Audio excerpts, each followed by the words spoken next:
Today I will explain how EDDiE hear, feel and see everything around him. On the both sides of his head he have sensors and microphones to hear and feel everything around him. The same situation is on the front, like you see there is double sensor, but one small detail.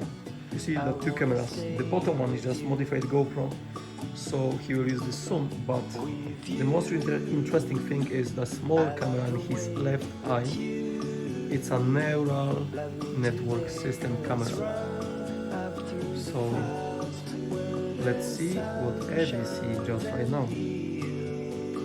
So here on his back is his brain, not in the head.